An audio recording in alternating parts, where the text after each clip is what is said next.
My name's Brad Aylett. I'm the founder and one of the directors of National Drones. We're Australia's largest drone service provider, and essentially we see ourselves as a data collecting tech company.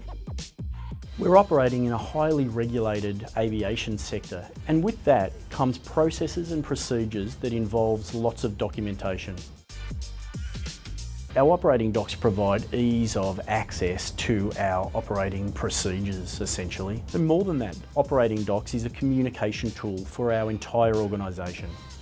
ISO accreditation involves a magnificent amount of policies, procedures and forms that franchisees need to comply with. The software catalogues all our forms and procedures, and when they are updated, operating docs assist us with compliance.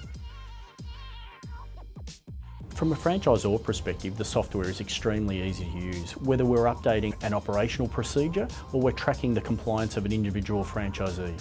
Having uniformity in our processes and procedures gives us a huge advantage over our competitors. In the near future, we're planning on expanding our franchise internationally.